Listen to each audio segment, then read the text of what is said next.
The ultimate betrayal. I always prided myself on having a strong relationship with my wife, Emily. We had been together for 10 years, and through all the ups and downs, I never doubted her love. She was my best friend, my confidant, and the person I believed I would grow old with. That all changed on a quiet Friday night. Emily was in the shower when her phone, which was lying on our bed, buzzed with a message. Normally, I never looked at her phone. I trusted her completely, but something about the way the notification popped up caught my eye. The name on the screen sent a chill down my spine. It was Ryan. Ryan had been my best friend since college. We had been through everything together: exams, breakups, career struggles. He was even the best man at our wedding. And now his name was flashing on my wife's phone at 11 p.m. A pit formed in my stomach, but I told myself it was nothing. Maybe it was about work. Maybe it was something innocent. But curiosity got the better of me. My hands trembled as I picked up the phone and swiped open the message.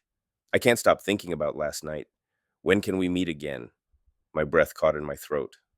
My heart pounded so hard I thought it would break my ribs. I stared at the words, hoping, praying I was misunderstanding something. Maybe it was a joke. Maybe it wasn't what it looked like. But then I scrolled up. The messages told a different story. There were weeks, maybe months of text between them. Flirty conversations, intimate confessions, and worst of all, detailed descriptions of nights they had spent together. The realization hit me like a freight train. My wife and my best friend had been having an affair right under my nose. I felt like the walls of our home were caving in. Emily walked out of the bathroom, towel wrapped around her, smiling at me as if nothing had happened. I couldn't even look at her. My fingers clenched around the phone. I wanted to scream. I wanted to throw the phone at the wall. I wanted to wake up from this nightmare. "Hey, are you okay?" she asked, noticing my pale face. I turned the phone around so she could see the screen. Her smile faded instantly, replaced by sheer terror. "Explain this." My voice was eerily calm, too calm. She didn't deny it. She didn't even try. Tears welled in her eyes as she opened her mouth to speak, but I didn't want to hear excuses. I wanted the truth. "How long?" I asked, my voice barely above a whisper. Emily swallowed hard. 6 months. I closed my eyes. 6 months. That meant every laugh, every kiss, every I love you over the past half a year had been a lie. The thought made me sick, but the worst was yet to come.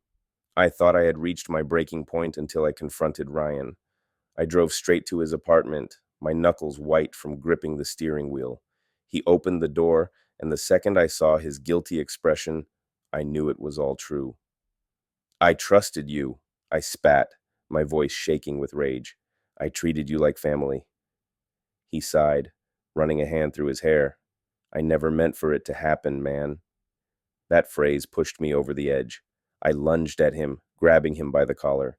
"You never meant for it to happen? You slept with my wife for 6 months." Ryan didn't fight back. He let me shove him against the wall. "I know I screwed up," he muttered. "I never wanted to hurt you." But he had. They both had. And I had to make a choice. I could fight him, I could stay with Emily and pretend this never happened, or I could walk away from both of them and rebuild my life from the ground up. I chose the last option. It wasn't easy. The betrayal cut deep, and for weeks I felt like I was drowning. But with time, I realized something. Losing them wasn't the worst thing. The worst thing would have been never knowing the truth. Now, I live for myself. I found new passions, met new people, and discovered a strength I never knew I had. Betrayal hurts, but staying in a lie is far worse. And to anyone reading this, always trust your gut.